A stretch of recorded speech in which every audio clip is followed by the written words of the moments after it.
Episode 1 की शुरुआत में हमें एक एंशिएंट स्वॉर्ड दिखाया जाता है। हमें स्वॉर्ड के बैकग्राउंड के बारे में बताया जाता है कि कैसे उस स्वॉर्ड से हजारों लोगों का कत्ल किया गया और इस स्वॉर्ड से ही उसके मालिक को भी मारा गया था। कहानी में आगे हमें बताया जाता है कि इस स्वॉर्ड को सिर्फ गॉब्लिन की दुल्हन ही निकाल सकती है। ये कहानी एक दादी एक औरत को सुना रही होती है और वो औरत उसकी बातें सुनकर हंसने लगती और वहाँ से जाने लगती है। तभी दादी उसे कहती है कि जब वो मरने वाली हो तो सच्चे दिल से दुआ करे। आगे हम हमारी कहानी के मेन कैरेक्टर किम शिन उर्फ गॉब्लिन को देख पाते हैं जो कि एक लड़के से बात कर रहा होता है। तभी सीन में हमें बैक स्टोरी दिखाई जाती है जिसपे एक बहुत बड़ी जंग चल रही होती है। जंग में किम शिन अपनी स्वॉर्ड से कई लोगों को मार डालता है। जंग जीतकर वो अपने राज्य वापस आ जाता है और वहाँ के उसका स्वागत करते हैं। किम शिन असल में सेना का जनरल होता है, मगर किम शिन को महल के अंदर जाने से रोक दिया जाता है। जब किम शिन जबरदस्ती महल के अंदर जाने की कोशिश करता है तो सिपाही उसके साथियों को तीरों से मार डालते। तभी किम शिन को महल के अंदर बुला लिया जाता है। महल में राजा वांग्यों को देख पाते हैं जिसका वजीर उसके कान भर रहा होता। वहीं पर एक लड़की खड़ी होती है जो कि असल में किम शिन की बहन किमसन होती है। किम शिन राजा की तरफ आगे बढ़ता है और अपनी बहन की तरफ देखता है। तभी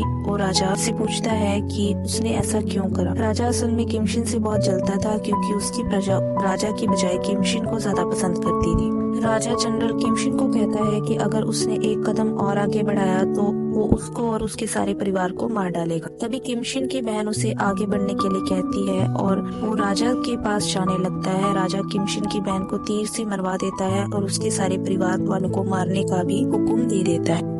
तभी जनरल किम शिन रुक जाता है और उसका एक साथी वहां पहुंच जाता है। राजा और वजीर उसे गद्दार बोलकर मौत की सजा सुनाते हैं और तभी किम शिन अपने साथी से कहता है कि वो उसके हाथों से मरना चाहता है। किम शिन का साथी उससे माफी मांगता है और रोते रोते तलवार उसके आर पार कर देता है। तभी राजा उसे भी मरवा देता है और किम शिन की बॉडी को राज्य से बाहर फेंकवा देता है। राजा भी वहाँ से चला जाता है और किम शिन एक आखिरी बार अपनी बहन को देखता है जो कि अपनी आखिरी सांस ले रही होती है। वो लोग किम शिन की बॉडी को राज्य के बाहर एक ये जैसी जगह पर फेंक देते हैं और उसके परिवार वाले जाकर वहाँ रोने लगते हैं। तभी एक तितली जाकर उस स्वॉर्ड पर बैठ जाती है। वो असल में भगवान का ही एक रूप होती है। नेक्स्ट सीन में हम एक आदमी को देखते हैं जो असल में एक ग्रिम रीपर होता है। ग्रिम रीपर असल में एक ऐसी एंटिटी होती है जो इंसानों के मरने के बाद उनकी आत्माओं को अपने साथ लेकर जाते हैं। तब एक आदमी आकर उसमें अपनी गाड़ी ठोक देता है। ग्रिम रीपर उसे हिप्नोटाइज करके वहाँ से चला जाता है। उसकी गाड़ी में एक औरत की डेड बॉडी पड़ी होती है जिसकी आत्मा को ग्रिम रीपर लेने आया होता है। वो आत्मा उसके साथ चली जाती है और ग्रिम रीपर उसे टी पिलाता है जिससे वो अपनी सारी यादें भूल जाएगी। तभी हम देख पाते हैं कि उस रूम में ऐसे कई हजारों टी कप्स रखे होते हैं। आगे हम गॉब्लिन को देखते हैं जो दीवार के आर पार ग्रिम रीपर को देख रहा होता है और ग्रिम रीपर उसे देखकर काफी हैरान हो जाता है। वो दोनों एक दूसरे का मजाक उड़ाते हैं। तभी गॉब्लिन एक घर में आता है। वहाँ उसका सेवक अपने पोते के साथ आता है। वो अपने पोते का इंट्रोडक्शन गॉब्लिन से करवाता है जिसका नाम डोक्वा होता है। तभी हमें बैक स्टोरी दिखाई जाती है जिसपे किम शिन का सेवक आकर उससे बात करने लगता है और कहता है कि उसका समय पूरा हो गया है और उसका पोता आज से किम शिन को सर्व करेगा। किम शिन को इतनी हत्या करने की वजह से श्राप मिला होता है कि वो अकेला जिंदा रहेगा और पीढ़ी दर पीढ़ी अपने परिवार को मरते हुए देखेगा। सिर्फ गॉब्लिन की ब्राइड ही उस तलवार को उसके शरीर से बाहर निकाल सकती है। तभी हम देख पाते हैं किम शिन अचानक उठ जाता है और अपना बदला लेने राजमहल चला जाता है जहाँ पर वजीर को मार डालता है और देखता है कि राजा पहले ही मर चुका है। तभी वो वापस उसी खेत में आता है जहाँ उसके सेवक का पोता बैठा अपने दादाजी के लिए रो रहा होता है। वो कहता है कि आज के बाद वो उसे सर्व करेगा क्योंकि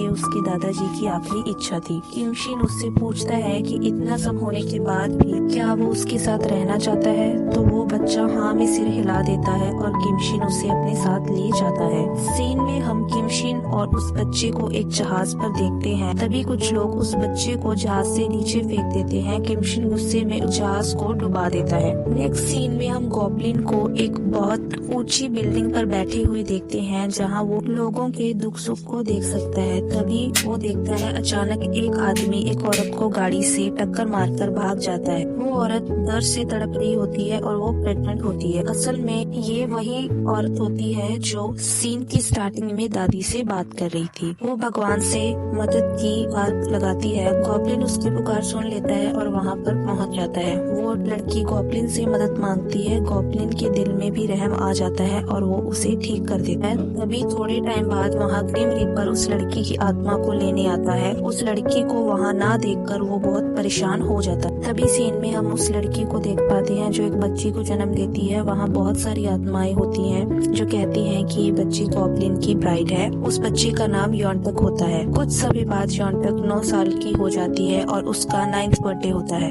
योंटक के पास एक अलग शक्ति होती है कि वो आत्माओं को देख सकती है। उसकी माँ उसके लिए केक लेकर आती है और कैंडल्स को बुझाने को बोलती है। तभी योंटक को पता चलता है कि वो उसकी माँ की आत्मा है और वो बहुत दुखी हो जाती और रोने लग जाती है। वो अपनी माँ से पूछती है कि ये सब कैसे हुआ, तो उसकी माँ उसे बताती है कि अस्पताल के पास उसका एक्सीडेंट हो गया था, जल्दी उसे कॉल आएगा। उसकी माँ उसे समझाती है कि वो आत्माओं से आंख ना मिलाए और गायब हो जाती है। योंटक की माँ की आत्मा दादी के पास आ जाती है और उसे योंटक का ध्यान रखने को बोलती है और वहाँ से चली जाती है। सीन में आगे हम देख पाते हैं कि योंटक घर से बाहर निकलती है तो ग्रिम रीपर उसके सामने आ जाता है। ग्रिम रीपर को पूछती है कि वो कौन है। ग्रिम रीपर उसे कहता है कि क्या वो उसे देख सकती है, उसे तो पैदा ही नहीं होना चाहिए था। तभी वहाँ दादी आ जाती है और उसे जाने के लिए बोलती है। ग्रिम रीपर वहाँ से चला जाता है। दादी योंटक को वहाँ से कहीं और भेज देती है। नेक्स्ट सीन में दादी रोड पर चलकर आ रही होती है और सामने से एक लड़का आ रहा होता है और देखते देखते दादी एक बहुत सुंदर लड़की में बदल जाती है और वो लड़का असल में लोक्वा ही होता है। सीन में आगे हम देख पाते हैं कि योंटक काफी बड़ी हो चुकी होती है और हाई स्कूल में आ जाती है। तभी भूत आकर उसे परेशान करने लगते हैं और वो भूतों को इग्नोर करने लगती है। तभी रास्ते में चलते चलते सामने से गॉब्लिन आता है और वो दोनों एक दूसरे की तरफ देखते हैं। योंटक अपनी मासी के घर पर रह रही होती है और यहाँ उसके साथ काफी बुरा व्यवहार किया जाता है। वो दुखी होकर वहाँ से चली जाती है और समुद्र के किनारे जाकर बैठ जाती है। उधर गॉब्लिन उसी जगह जाता है जहाँ इस सब की शुरुआत हुई थी। योंटक अपने बर्थडे केक की कैंडल्स को ब्लो करती है और विश मांगती है। तभी गॉब्लिन की बॉडी से धुआं निकलने लगता है और वो योंटक के पास आ जाता है।